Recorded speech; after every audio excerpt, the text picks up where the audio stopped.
10 of the fantasy basketball season. Here's a few guards I looked at this week. The first guard, Scottie Pippen Jr. of the Memphis Grizzlies. So it's been a decent year for Scott Pippen Jr., I believe, this year. 10.8 points a game, 3.5 rebounds, 5.1 assists, 1.1 steals, 1.1 threes, and 47% from the field. But the last couple weeks, he's been playing better as Pippen. 13.5, 3 rebounds, 4.8 assists, 1.2 steals, 2 threes, and 50% from the field. So he gives fantasy owners a decent amount of categories. I know early in the season he was playing good basketball. Then Ja Morant obviously returned to late, but they found ways to get him in the ball games now.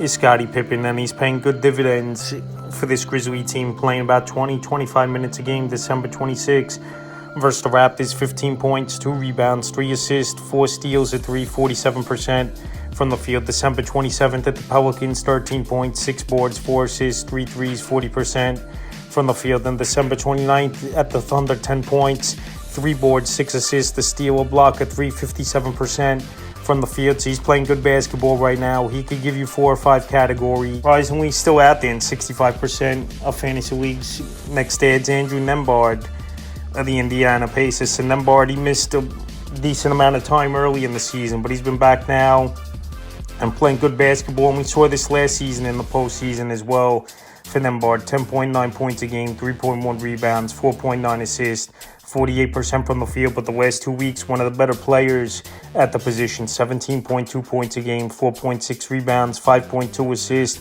1.4 threes, and 53% from the field. So the only down thing with Nembhard, he don't hit a lot of threes, but he's giving fantasy owners other categories. I'm really helping getting 3, 4 boards, 4 or 5 assists a game, and he's available in tons of fantasy leagues at 72%. December 23rd at the Warriors, 15 points, 4 boards, 3 assists, a 3, 46% from the field. December 26th versus the Thunder, 23 points, 9 boards, 7 assists, a block, a 3, 52% from the field. And December 29th at Boston, 17 points, 8 boards, 8 assists, a block, a 3, 50% from the field. So this Pacer team playing a little bit better over the last week and a half. And Nembhard's definitely been a big part of it, especially with Tyrese Halliburton struggling so far this season. Nembhard's picked up some of the slack scoring of late, and definitely a solid ad off the wire this week. Next ad, Scoot Henderson of the Portland Trailblazers. So this Trailblazer team obviously struggling once again, and they're going to go with the kids. And Scoot Henderson's actually been healthy of late on the season. 11.5 points a game, 2.9 rebounds, 5 assists, 1.1 steals, 1.1 threes. And over the last 2 weeks, 14 points a game, 3.6 boards, 5 assists, 1.8 steals, 2 threes, 40% from the field. So I know field goal percentage is going to hurt fantasy owners in a big way. Only shooting 40% from the field this year, and last year only 38%. But he could get to the hoop. He could score the basketball. And we know over there in Portland, there's not much going on in terms of scoring the basketball and someone going out there and being that consistent game in and game out. So Henderson out there in tons of fantasy leagues right now at 73%, and definitely worth an ad, in my opinion. 10-team leagues or deeper is Henderson. December 23rd at the Lakers, 14 points, 6 boards, 4 assists, a steal, 2 threes, 36% from the field. December 26th versus Jazz, 18 points, 10 assists, 2 steals, a block, 3 threes, 50% from the field. And December 28th versus the Mavs, 19 points, 4 boards, 6 assists, a whopping 5 steals, a block, 2 threes, and 53% from the field. His field goal percentage has gone up of late. Is Scoot Henderson. He's getting more confident. And like I said, over there in Portland, there's not much going on where a guy like Scoot Henderson could definitely break out in his sophomore season. So definitely a guard to add this week. The next guard, Spencer Dinwiddie of the Dallas Mavericks. Now we know Luka Doncic, he's going to be out at least a month with a calf injury. And Dinwiddie's going to step in to some big minutes. And he's available, surprisingly, in tons of fantasy leagues right now.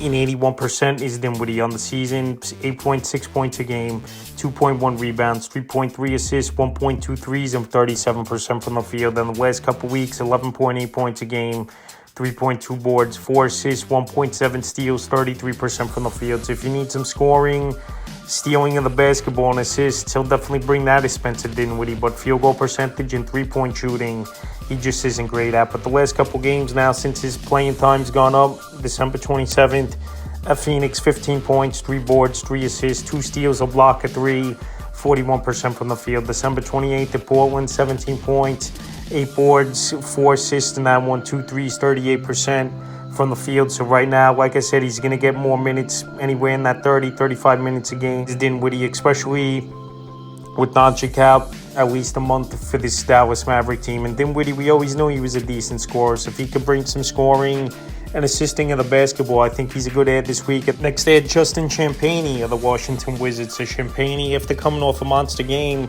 one of the bigger pickups off the waiver wire, and he's available right now in tons of fantasy leagues at 84%. So on the season for Champagnie, 11.2 points a game, 6.9 rebounds, 1.2 assists, 1.4 threes, and 57% from the field. In the last couple weeks, 11.8 points a game, 7.6 rebounds, an assist, a block, 1.8 threes, and 63% from the field. So I believe more playing time will open up as the season goes on, where guys like Jordan Poole, Kyle Kuzma, Jonas Valanciunas, some of the veterans on this roster will most likely be dealt away towards the NBA trade deadline. So the last few games, December 23rd at the Thunder, 3 points, 8 rebounds, 2 assists, 3 blocks at 14% from the field. December 26th versus the Hornets, 8 points, 6 boards, a steal, 2 blocks at 75% from the field. And then December 28th versus the Knicks, a career game, 31 points, 10 boards and assists, 2 steals, 5 threes, 86% from the field. He was lights out in that ball game versus the New York Knicks. And tonight they verse once again this New York Knicks team is this Washington Wizard team. So Champagnie, like I said, he's been playing good basketball over the last few weeks. I know he had a couple down games, the 23rd and 26th, but overall his averages are good. Rebounding the basketball, he's going to help fantasy owners, and I think he could score anywhere from 10, 12 points per game and give you a decent field goal. But I believe the three-point shooting was fluky in that game versus the Knicks. And also, obviously, the 31 points. Like I said, the points won't be high, but field goal percentage and rebounding is where he can help fantasy owners. And right now, he's available in 84% of fantasy leagues. And the final guard I looked at is Keon Johnson of the Brooklyn Nets. Keon Johnson, I know they traded for D'Angelo Russell with this Brooklyn Net team, but there's rumors he might be bought out and sign on with a contender sooner than later. So Johnson's still going to get playing time. It definitely opened up since the Dennis Schroeder trade a few weeks ago in the year. 7.2 points a game, 3.1 rebounds, 1.2 assists, 1.3 threes, and 36% from the field. But the last couple weeks, he's bumped it up since he's got more playing time. 11.3 points a game, 4.1 rebounds, 1.6 assists, 1.3 steals, 1.4 threes, and 37% from the field. So Johnson available in tons of fantasy leagues at 87%. And even with Russell in town, I still believe he's going to get a lot of minutes. This Net team obviously going with the youth movement with trading Schroeder, Finney Smith trading away, and obviously Shake Milton and Keon Johnson and all the young players are going to play with this Net team. We know they're tanking and looking to get a high draft pick, and they're going nowhere anyway this season, tanking or not. December 26th at the Bucks, 12 points, 4 boards and assists, 2 steals, a block, 2 threes, 33% from the field. December 27th versus the Spurs, 25 points, 4 boards, 3 assists, a steal, a block, 4 threes, 50% from the field. Then December 29th at the Magic, 14 points, 3 boards, 2 assists, a steal, a 45% from the field. So Keon Johnson playing good basketball. I know D'Angelo Russell, like I said, got traded to this Brooklyn Net team, but I just don't believe he's going to eat into the playing time. Russell will be there for a little bit and either get bought out right away or get traded again at the NBA trade deadline, I believe. So that's a few guards I looked at this week for week 10 of the fantasy basketball season.